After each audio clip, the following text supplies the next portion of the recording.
part 2 of 2 of an interview with Dyer on Americanism and Globalism.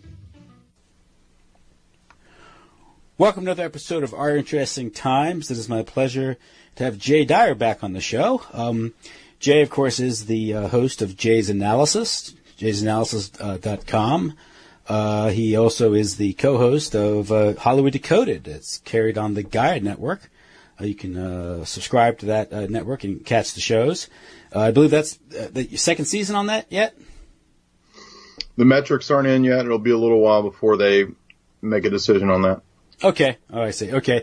And, of course, you are working on a sequel to Esoteric Hollywood, right? Correct, yes. I'm about fourth of the way done. Okay. So, in the history of the church, you didn't have the church going out and setting up monarchies. That's ridiculous. Mm-hmm. What you have is the church Christianizing the Roman Empire and being persecuted by the Imperium for 300 years. Before this famous dictum, the blood of the martyrs is the seed of the church. So eventually you have the Christianization of the Roman Empire. And as I try to show in a lot of the recent talks, the evangelical and Seventh-day Adventist conspiracy theory type view that says that the Christianity of, the first 3 centuries changes radically after Constantine. None of that's true. You can read all the church fathers for the first 300 years, and they teach the exact same things the church fathers in 300, 400, 500 taught. But I wanted to read a real quick quote here that addresses the point you made from Father Seraphim Rose's book, Nihilism. And this is in my recommended reading page for those that are interested. And he makes the point that, I'll read this quickly here. The blindness of the liberal is a direct antecedent of the nihilist, and more specifically of Bolshevism. For the latter is only a consistent and systematic application of liberalism. It is the supreme irony of the liberal view that it is precisely when its deepest intent shall have been realized in the world, and all men will be liberated from the yoke of transcendent standards, when even the pretense of belief in another world will have vanished. It is precisely then that the life as the liberal knows or desires it shall have become impossible. For the new man created from liberalism, from that disbelief, it produces only what can be seen is in the last analysis as illusion, which is what liberalism was originally intended to dispel. So in other words, because it's nihilistic, the original telos of purpose supposedly of liberalism, which was to create a new humanity, a new man, because it ends in nihilism, that is illusory, and it means absolutely nothing. What does it mean to be a new man if we live in a nihilistic world? It means nothing.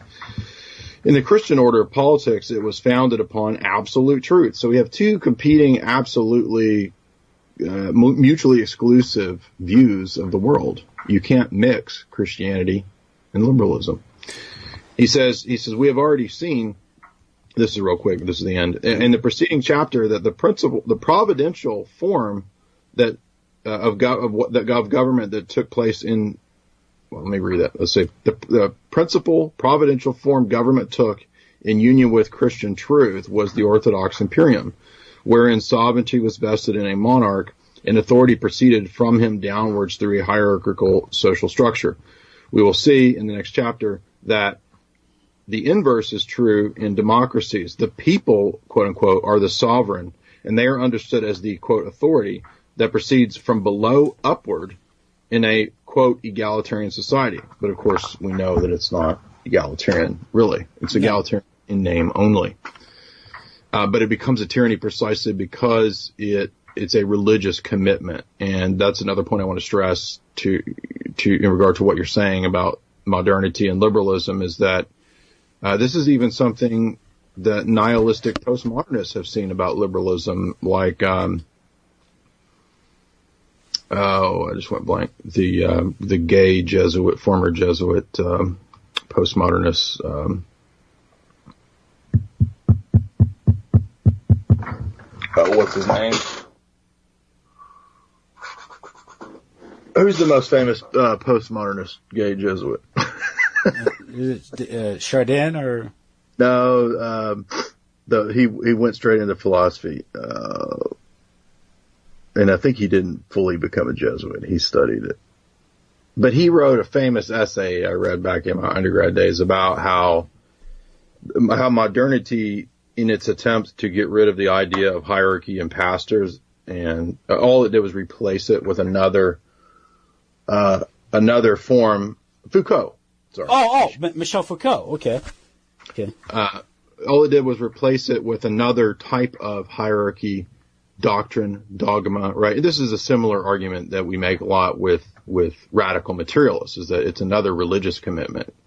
Yeah. And he's making the same type of argument with progressives and Democrats, as he's saying that, look, you might as well be a postmodernist because your position leads you to nihilism. So actually the postmodernists are more consistent than the progressives and the Democrats. It was his 1975, I think, at the Death Valley, where he made a deal with the oligarchs where he'd promote sexual liberation and forget any traditional leftist claims. That's because he was an ardent homosexual, and that's right. I forgot about that. And I think he claims he had some kind of experience and he saw the abyss. He was probably into some weird occult stuff. Yeah. And he said, the idea is, we're poor, but we're sexy. And this gets into this whole thing about, that's something that the whole left, the liberal, the French Revolution, the Pleasure Dome and the Palais Royal that the Duke of Orleans created, and the idea was, I forgot about that. I forgot. It's like it's all about the sensual element to it. It's and it's just funny. It gets if you appeal, the direct appeal to base appetites and passions is how to get people to. Well, it's how you enslave people, and that goes in the marketing. That gets in the whole liberal approach. Advertising, marketing. Yeah. This is. Yeah. And that gets into, of course, your book, when gets back to the books you're covering, which is Edward Bernays, and his whole thing was about that. Exactly. Yeah. I mean, I think most people are familiar with the basics of Bernays and advertising, but what stood out from that book was how tricky and clever so much of it actually was. Mm-hmm. And a lot of it sounds very common sense, but when you think of it, it's like, oh wow, so it's like P.T. Barnum. He's like a new P.T. Barnum almost. Yeah. And he would come up with these big publicity campaigns is a thing he kind of pioneered. I'm sure most people are familiar with freedom torches and egg bacon and all that. But one of the things that I didn't know he was involved in was a giant social experiment with soap and the soap. Yes, the sculpting, yeah. Soap sculpting, which he said, it was really, he even admits how stupid it was. He's like, yeah, this is ridiculous. He's like, but boy, did we sell a bunch of soap by getting people to do soap sculpting. Yeah. Well, but then he got into, of course, he is, during the First World War, he worked for the Creel Committee, the Committee for Public Information, and with Walter Lippmann, all these propagandists, exactly. these liars, and he's the father of modern journalism. So what does it say about journalism? All this stuff is right out of the OSS. I'm sick of these people. But I did want to make one more point about the idea of monarchy and all that. Mm-hmm. Is that so? The church doesn't go out to create monarchs. It goes out to make disciples, and that's kind of what the Great Commission is. Mm-hmm. And Jesus didn't send us out to be geopolitical power players.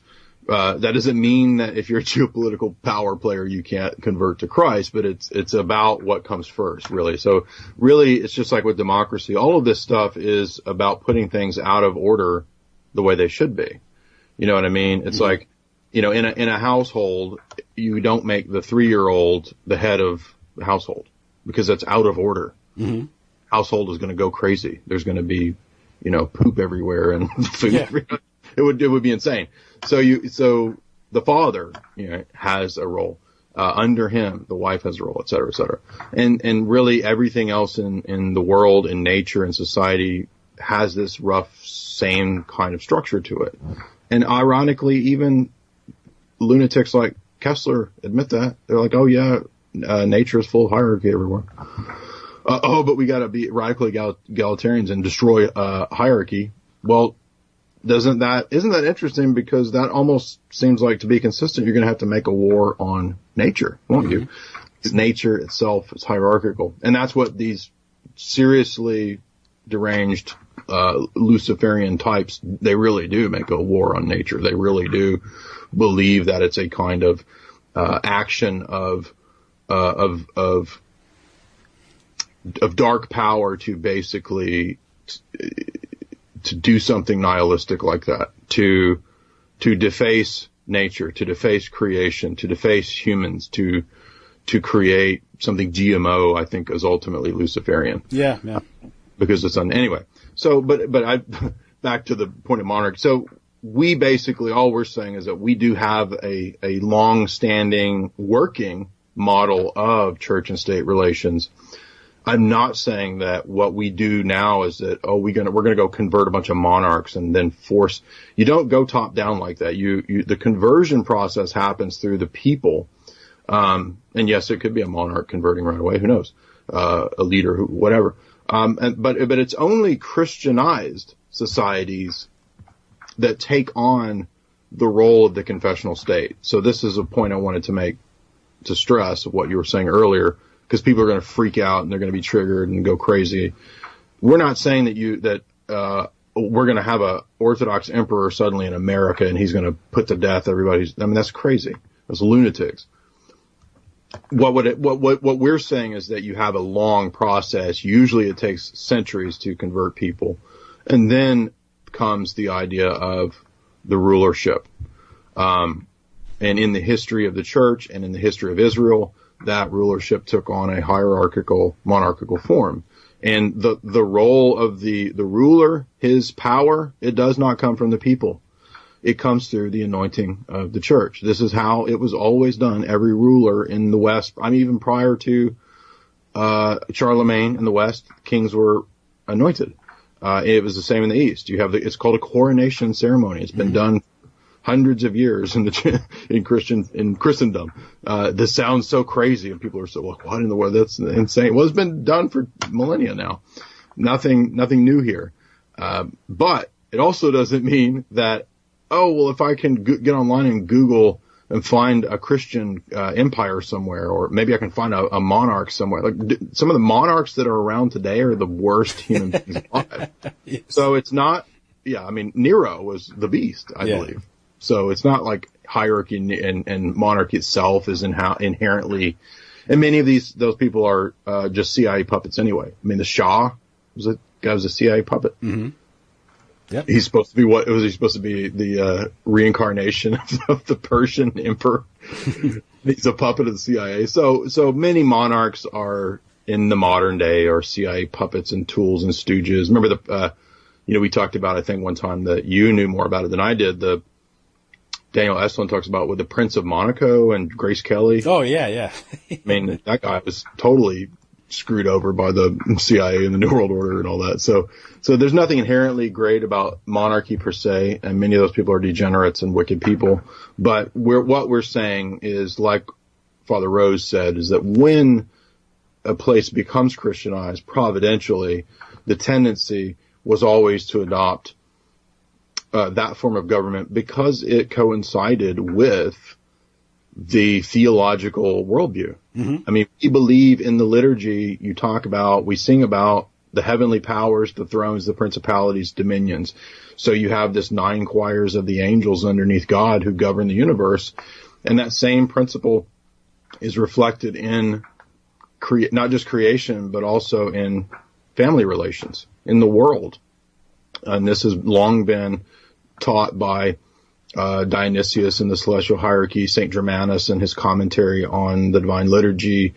This is a classic view of things. So there's nothing new here when you actually know, kind of what this is. Our great heritage. We have such a great heritage and tradition, and people want to throw this away for garbage like Darwinism and garbage like atheism and nihilism, and it's just sad.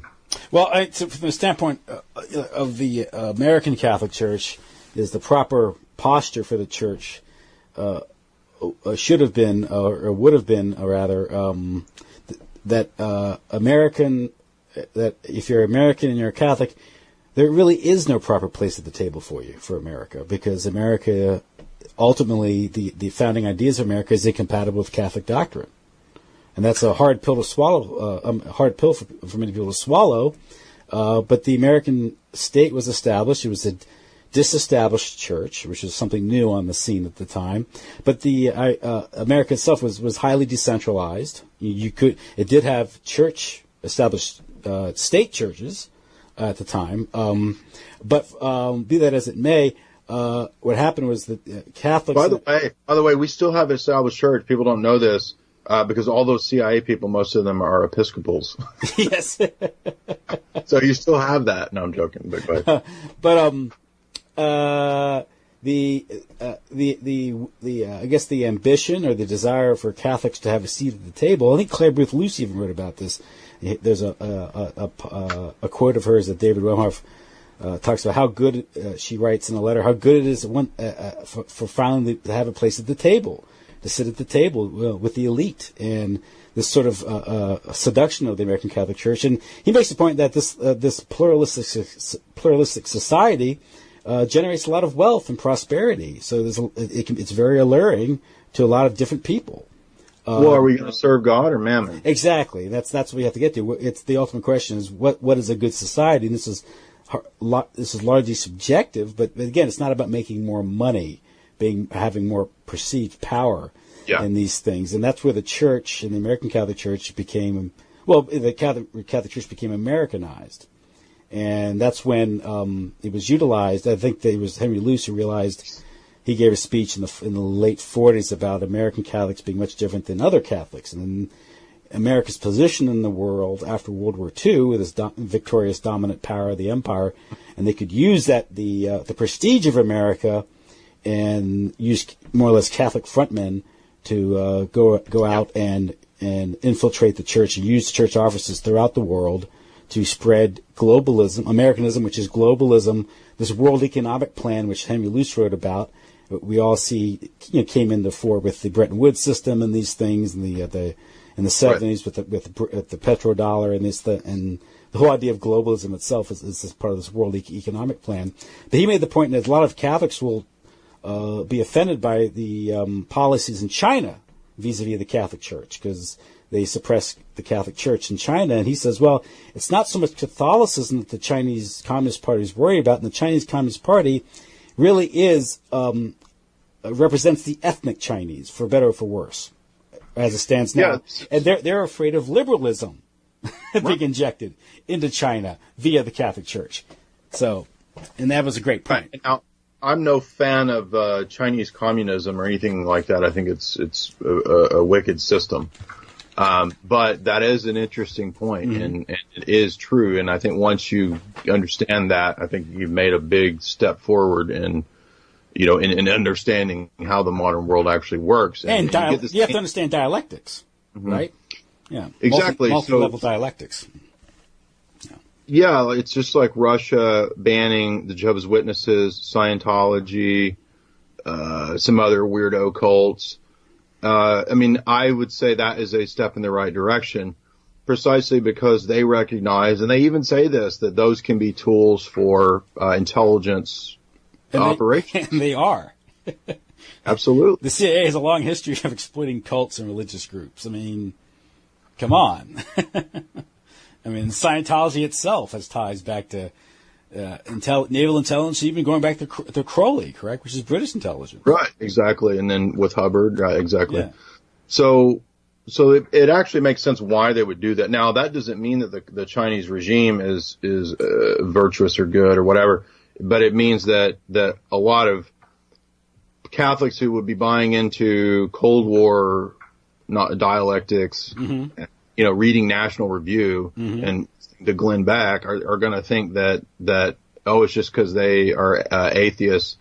But there are, that's what an arrogant thing to think that nobody else in the world has any understanding of the fact that it's actually dangerous to allow these things like we saw in Ukraine once the West got into Ukraine. It's dangerous to allow these, the tranny marches and the gay marches and all this stuff and the exportation of this stuff that I mean, I was talking to a guy who was in Iraq, and he was saying, yes, what you said on Boiler Room is 100% true. The weaponized porn that you see in Men Who Stare at Goats at the end of the movie when they're talking about, he said, I was in Iraq. That's real. It's true. And that's what the Israelis did in Ramallah when they occupied it and imposed a curfew and took over the television station and started telecasting porn. Saying that, like Skinamax suddenly comes on or something. Yeah. And they don't recognize cultural aggression in these things. And that's another thing is we're getting in the areas of some people, this is too subjective, you're being too prescriptive with these things. But, I mean, the weaponized culture is there, and it's not, it's not as if you can just turn it off. I wrote a book on it. I have Hollywood, I have my master's thesis was on this topic of how to weaponize pop culture. So, I mean, maybe I'm an expert. I don't know exactly what qualifies it, but I mean, it's a real thing, and absolutely 100% they know how to weaponize culture. But that's absolutely tied to the cults and shells and fronts and using things for other reasons that most people don't recognize. Well, look at it. The moment Spain liberalizes in the 1970s, all of a sudden the culture war gets injected into Spain. Coincidence? Right? There's a coup in the Ukraine. All of a sudden they get tranny queer parades in the Ukraine, destroying traditional Ukrainian culture, Russian culture, Slavic culture, these things. And so, I mean, is it just a coincidence? I mean, break. No, not at all. And that's why it's so hard to get that across to libertarians and people that are fans of Americanism. This is what I wanted to get you. We often hear about cultural Marxism, and it's very important. Mm-hmm. I've heard the term cultural capitalism. Yeah, I keep trying to come up with a good term. That's a good one. Yeah. I've been calling it corporate communism because I want to distinguish it from fascism because because even in fascism you could have private property and a family. Yeah. That's actually under attack. You can also have traditional. I mean, because I don't think the regime of Mussolini would be so arrogant as to start promoting tranny stuff and. That's what I'm saying. You could have a family private property on Mussolini. Yes, but there is something corporate capitalism. This goes back to that whole thing with what Wemhoff writing about how this is all part of a world economic plan. Right? Yes, and that's what Davos is. Yeah. And this is breaking down culture because you have to break down local cultures and traditions to facilitate markets. Mm-hmm. If you want to just boil it down to a business plan, I think it's something more sinister than that because, it just gets the whole thing with the opium wars and promoting drug addiction to destroy the culture, to soften up the culture, to manipulate it, to ultimately to enslave it, to inevitably turn the whole China into a bunch of factories and these things. So, same thing with Latin America, with the whole economic hitman model, where if you destabilize a country, you keep it from developing its resources, you can buy up on the cheap, you can, impose something like the Bretton Woods system and the petrodollar, which is based on debt and inflation, so you can indebt these countries while you're enslaving and impoverishing them, using the labor and the resources of the country as collateral, so you can claim that. Right. At the same time, if you destabilize, the labor becomes cheap, and all of a sudden you have cheap labor for your factories as you're deindustrializing the United States. Pretty sinister, but they're doing it. And then the libertarians will say, well, this is just the market. Walmart's great. Exactly. Yeah. Peter Schiff's always talking about how great Walmart is. Yeah. So Walmart's great. Yeah, and I'm thinking, on one level I get his point. I don't want price controls, this stuff, and all this. If I believe the sound money, that's good too. That would work. But then again, if men were angels, fiat money would work too, right? So, it's not. Again, we're getting back to a spiritual, moral. It gets back to the question: what's a moral, just society?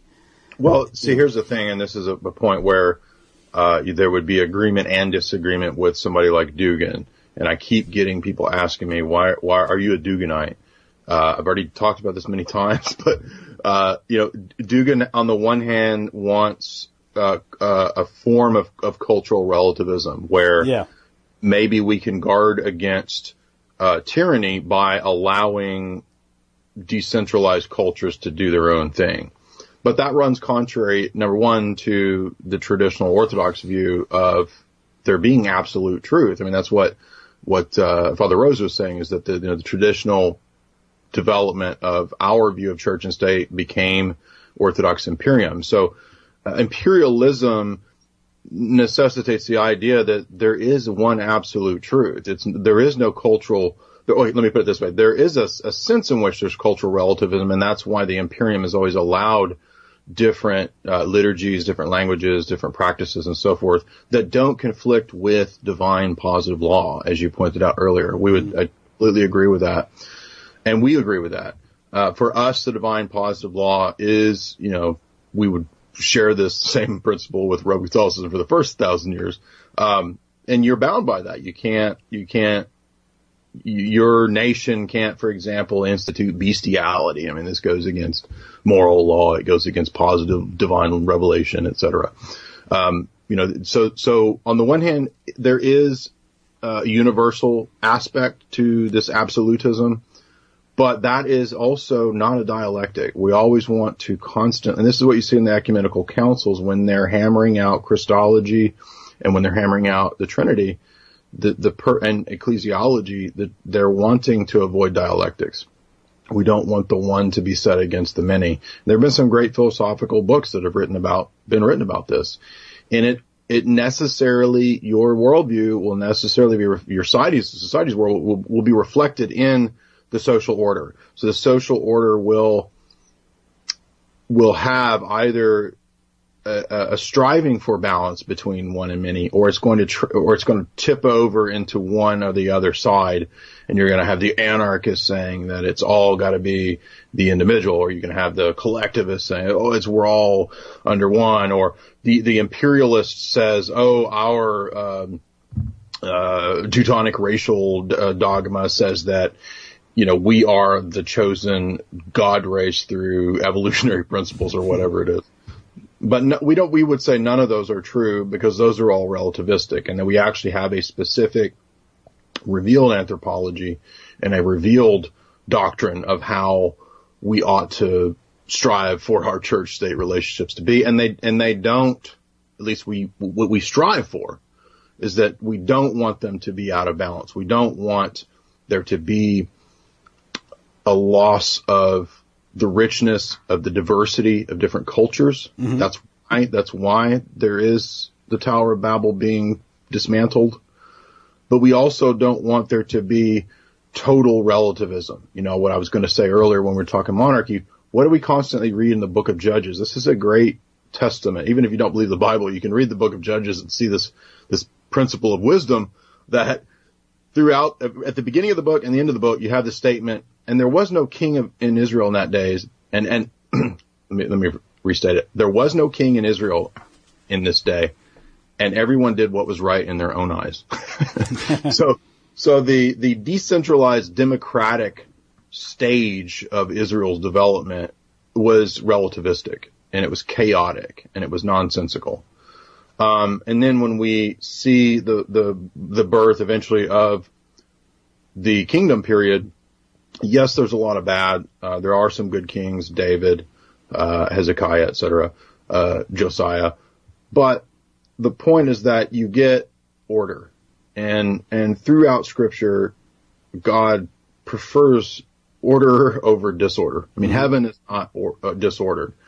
I think Father Rose makes this point too in his nihilism book, is that heaven is order and hierarchy, and hell is an egalitarian chaos. Yes. So, but of course you're not actually egalitarian in hell, because I guess you're under the devil. But yeah. So I mean, these principles that we're discussing. What's so amazing is that our forefathers, the ancients, was Proverbs said, don't remove the landmark of the ancients. That we've already been through this kind of stuff. Like, we've already been given wisdom on these subjects, and we're now having to almost kind of reinvent the wheel because of the idiocy. Well, it's liberalism, right? Of liberalism, exactly. It's liberalism. This is the sort of the reductio ad absurdum of liberalism, the logical conclusion of liberalism, because If you can all do your own, the church will sit back and the culture war issues, gay rights, abortion, and they'll have their protests, and they're allowed to have their protests, and they don't bother anybody. It's good for fundraising. It ultimately doesn't have any effect on public policy, and everyone goes home happy. They can feel good about themselves for opposing abortion, and they can tell themselves, they're comfortable within their own conscience that they oppose abortion. But that's it, right? That's pretty much it. Well, even the liberal Father Alexander Schmemann, who I don't have the greatest appreciation. I did it one time. I liked him when I was new to Orthodoxy. I read his liturgy book and his Bread of Life, or his Eucharist book, a long time ago. But even he could recognize that the principles of America, I'm trying to remember exactly how he phrased it. It was 10 years ago, but he said something like, the average Christian has no idea, as he goes about his daily business in America, that everything happening in America is completely out of accord with the Orthodox Christian principles that he believes on Sunday. Yeah. Yeah. He's like, the two are, it's like oil and water. Now, it's not oil and water because of there being a market system, because there's more liberty in terms of personal choices. It's oil and water because of the original idea of what we are setting up here, this experiment. It's pluralism. It's pluralism. That is absolutely out of accord with the idea of a revealed God and absolute truth. But it's really not. Yeah. So that's the pill that nobody can swallow. Everybody talks about red pill, black. I've got the real pill right here. Nobody wants to go here. Whoa. You know why people don't want to go there? I can tell you. Well, we all know why. Because you're not going to get as many clicks. You're not going to get as many. Well, you won't prosper in the American system with that viewpoint, expressing that viewpoint. And everyone wants a seat at the table. And where the Catholics were better when they were poorer. Yeah. I think it's a great point. It's best exemplified in Trump. I'm an American, Americanist and a globalist. Yeah, he's a typical New Yorker narcissist. He's the center of the universe, right? That's how they all think. But that's what I'm saying is like that phrase is a great example. I'm an Americanist globalist. But like you said. No, I said it wrong. I'm a nationalist and a globalist. That's what he said in the campaign. It was a nationalist and a globalist.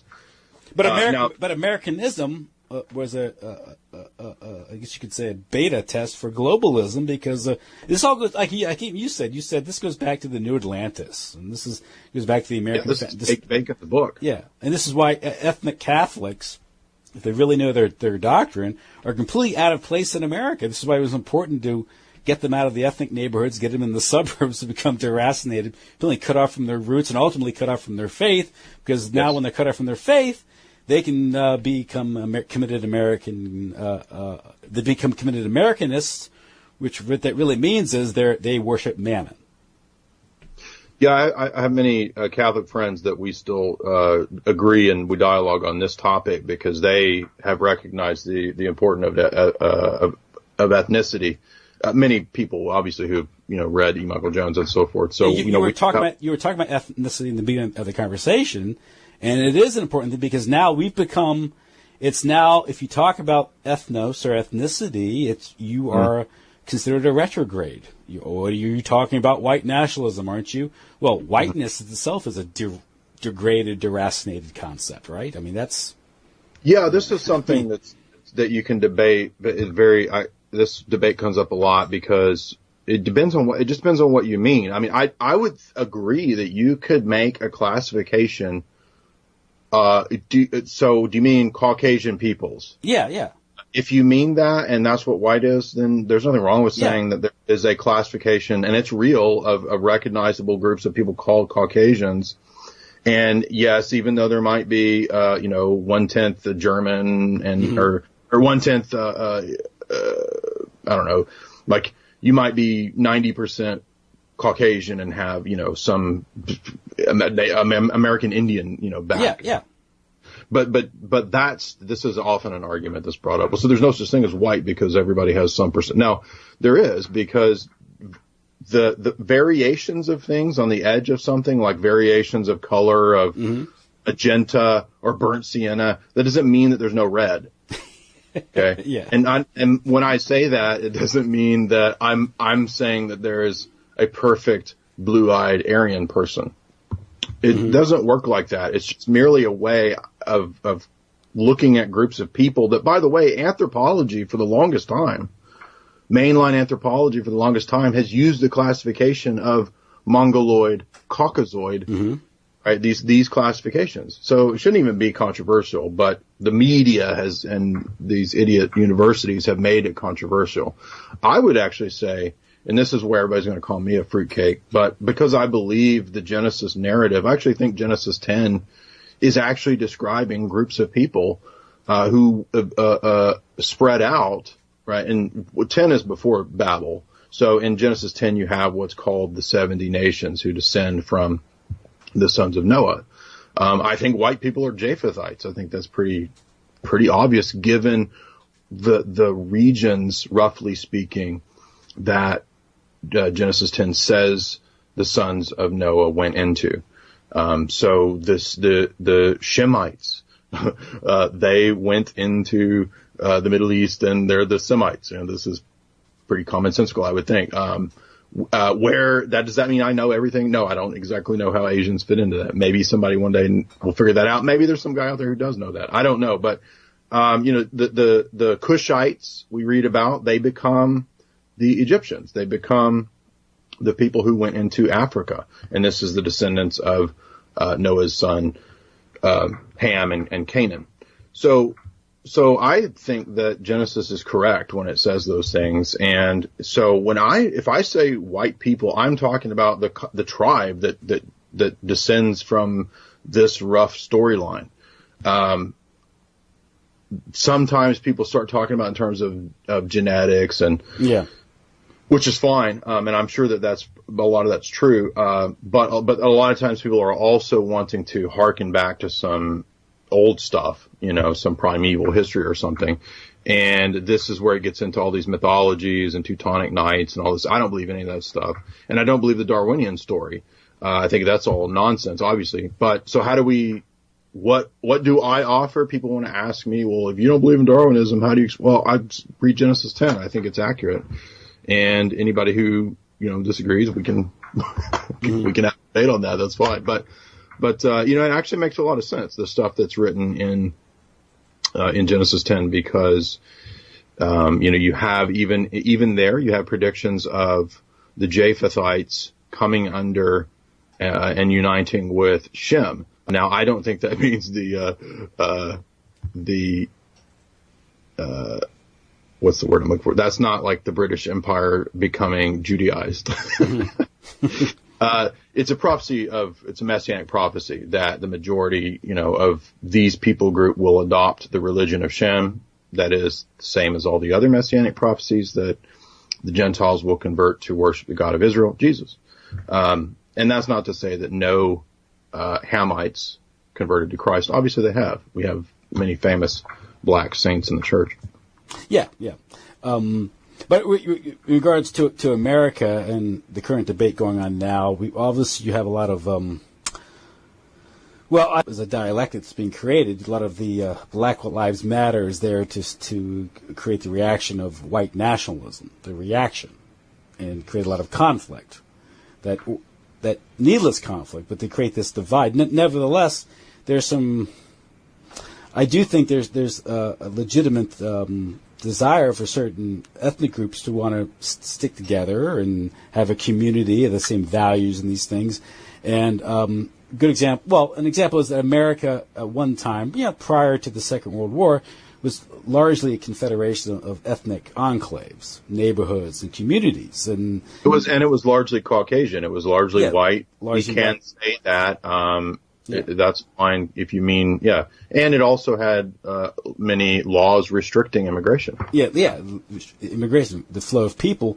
Now, the problem with that is, even with those who advocate open borders for immigration, is they're not taking into account weaponized migration. and social engineering and these things. And I have never once heard a leftist mention this topic ever. It's obviously real.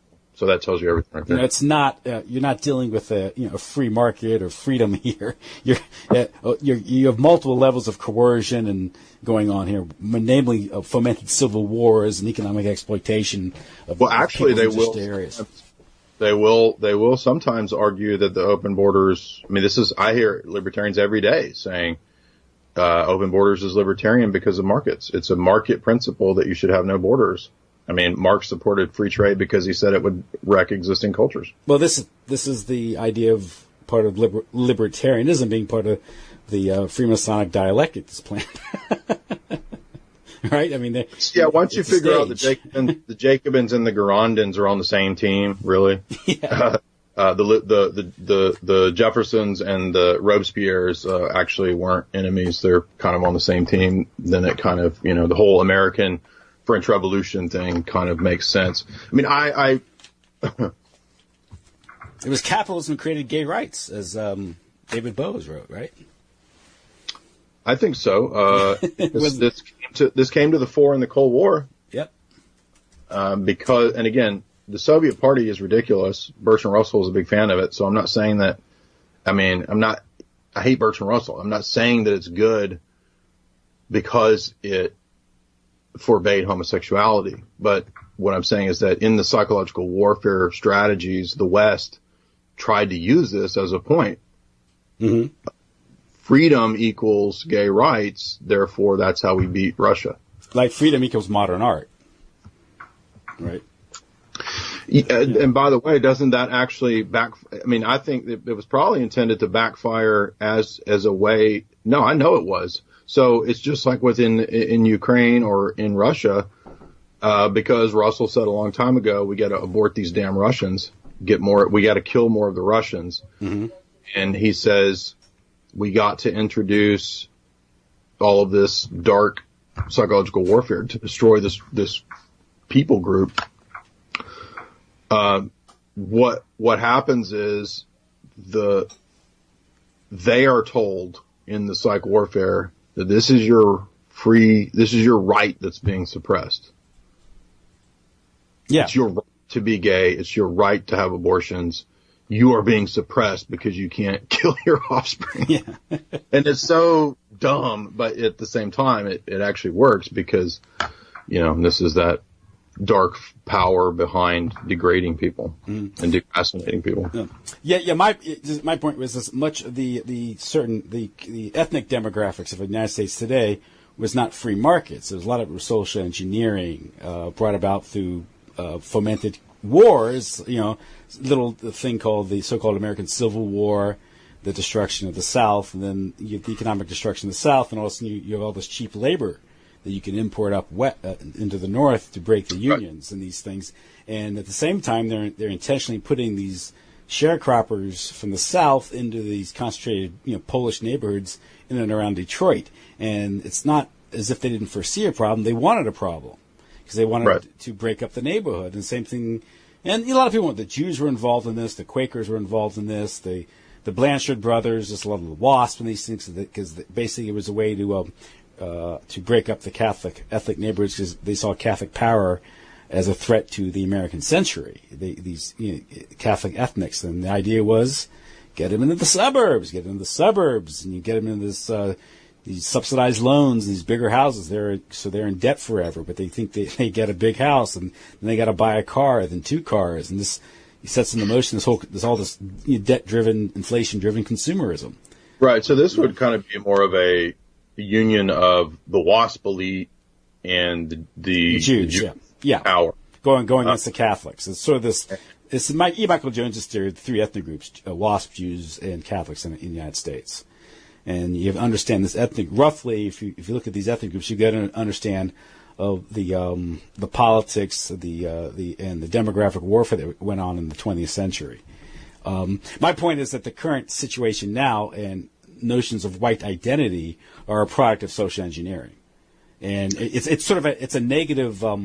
it's a negative identity. I guess it's been described to me. I think it's a fair description of it, to all this virulent anti. They can't say whiteness doesn't exist when there's been a concerted campaign against it for the past 30 years.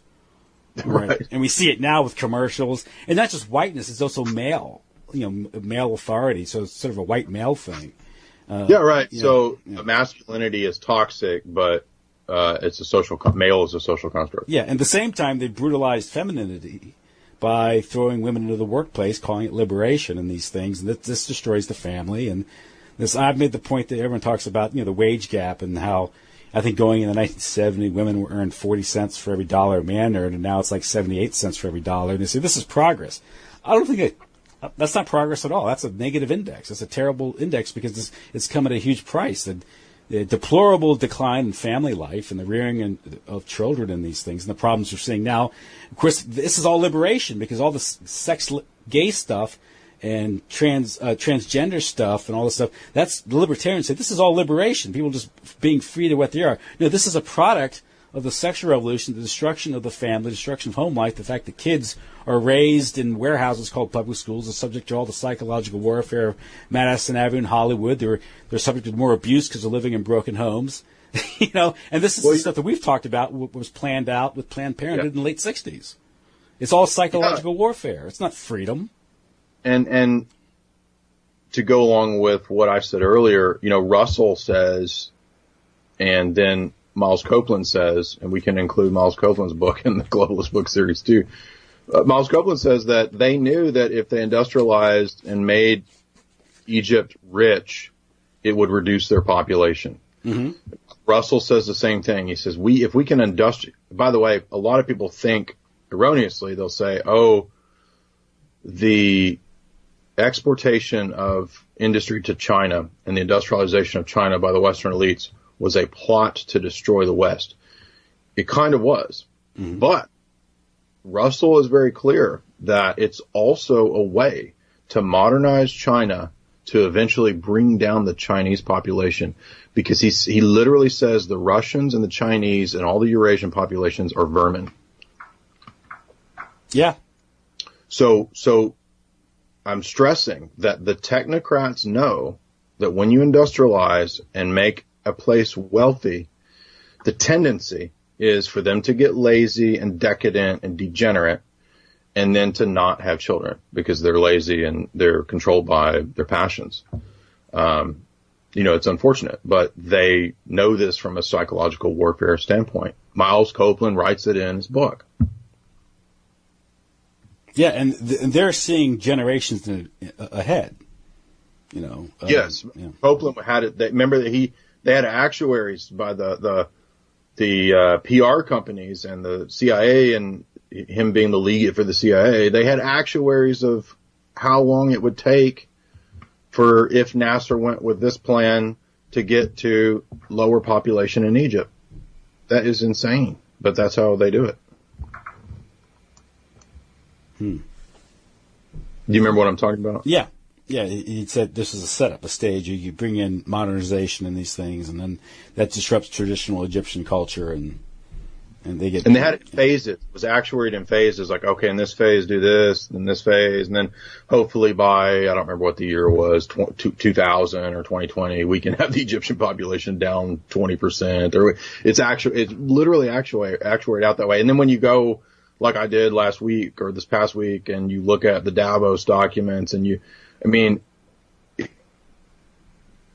it's almost like you're dealing with robots. It's almost like who could write this stuff? Yeah. Like how do you write a thing that's all calculations of bringing down population, and you don't realize that you're dealing with actual human beings? That it blows my mind. I can't fathom that. Well, that's like Henry Kissinger, National Security Study Memorandum 200 back in 1974, where he talks about the curbing third world, reducing third population through starvation, and they would do this through sort of an economic strangulation through debt, and of course this was the I think factored into the fomented so-called energy crisis when the prices were. This is Bilderberg OPEC crisis, right? When they raised oil prices by 400%, and there's a lot of things was. this made a lot of ventures profitable overnight. This enabled them to just put up the petrodollar, and then they recycling dollars in the U.S. Chase Manhattan Bank and making sure that the Saudis bought U.S. Treasuries so they get this vast pool of credit. At the same time, it would the explosion in energy prices would curb third world development, which would then free up the resource. This is how they see the world, because they don't, they see everything. They don't see it dynamically, and they want to them it's seizing the resources. The world is a limited ball, and they have to control what's here, and they have to make sure that the poor brown people don't have, they have to get rid of them. Every globalist book that I've read makes that point, that the resources are done. By the way, Bertrand Russell was saying peak oil way before any of the neocons were saying peak oil. Isn't that crazy? It wasn't that, King Hubbard came up with that idea. It sold to the Rockefellers, and this became a basis for the oil depletion tax deduction and things like that. Yeah.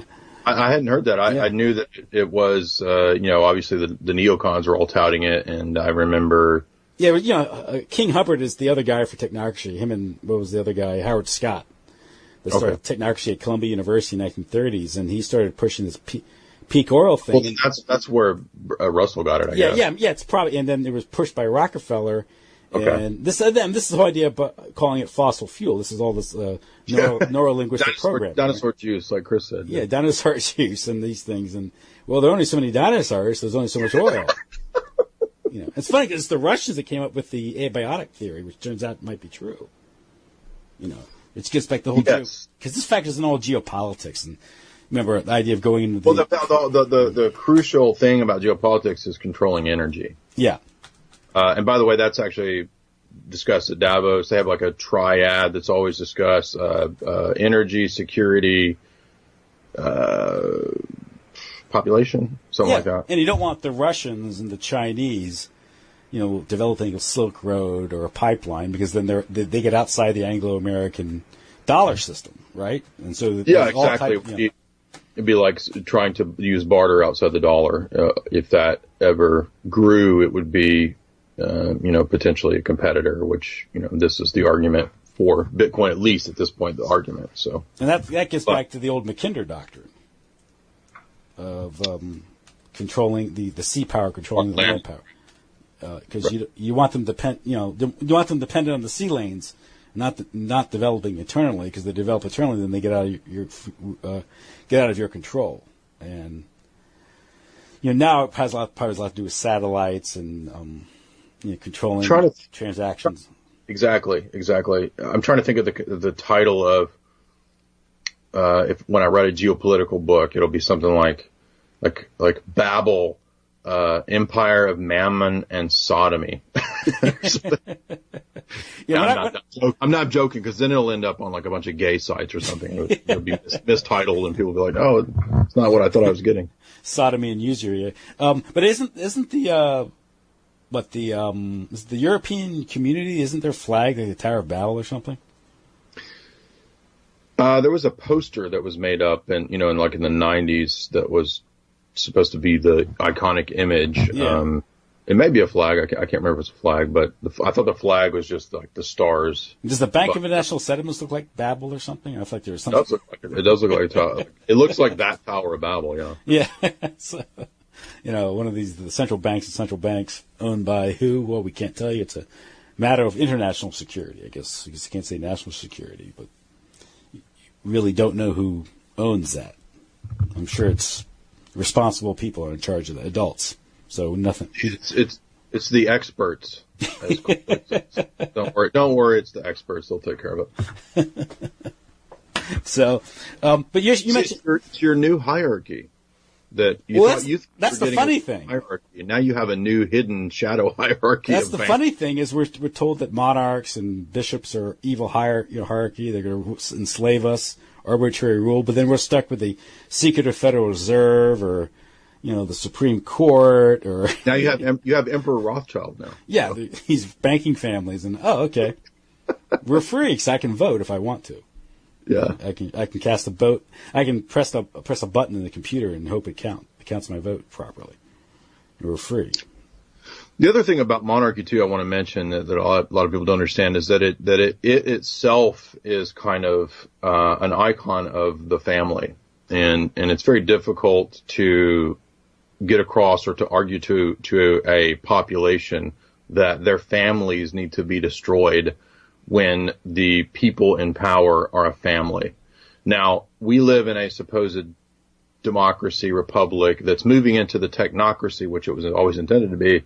And they're going to tell us, they already are telling us that it's bad to have families and so forth. It's bad to be a man. But then remember that thing that, people were talking about with Justin Trudeau and all these other people, these EU people, like they don't have any families. Like they're just, yeah. And I will admit I'm being a hypocrite. I don't actually have a family. I actually will be, most likely getting married soon. So, congratulations. Thank you. So does the world know the lucky lady, or keep it secret for her benefit? Intrepid researchers could, I'm sure, figure out who. Okay. But anyway, so point being is that you have a kind of an iconic image of the family, and again, that's not to say that it's always going to be perfect, but any system that anybody argues for, for being in place or whatever, even if it's libertarian or even if it's, minimalist, minarchist state or whatever, you're going to get people running stuff. Yeah. And the people running shit can always be fanatical. So, this is even something ancient philosophers and, Aristotle debated the best form of government, monarchy, republic, democracy. Aquinas debated the best forms of government and so forth. So the form of government itself is not necessarily the salvation, because it's just a form. It's just a way of doing things. Mm-hmm. But there are forms that match up better to the natural state of human beings. And I know natural state is a little bit of a loaded term. I don't mean by natural state, like Renaissance theorists. I don't mean Rousseau. I don't mean social contract. I don't mean any of that. I mean it in the biblical theological sense that I believe. What I'm saying is it's very difficult to destroy those kinds of things with that image there. Mm-hmm. And that's why the technocrats have to use the pop culture as a new icon. It's a new iconography to replace old icons and old iconography of the pop culture garbage that I've been writing about, and to replace that image of what we strive for with all of this debased, degenerate, gross, nasty, Katy Perry Gaga crap. Yeah. As far as something like a political entity like the United States, as problematic as its founding was, with all the Freemasonic imagery and ultimately what it really is as an experiment. Whatever problem is represented or presented, I think it was ameliorated by the fact it was highly decentralized, and its decentralization worked towards practicality, and that's where the people prospered. And America became more problematic on the world scene as it became more centralized, particularly in the 20th century, particularly after the Second World War. It became the empire, and it's this centralization and the destruction of states' rights. Of course, that's the war between the states, the American Civil War, and these things, and that was the CFR plan, was to transition. It was the stated plan to transition America into the engine of globalism.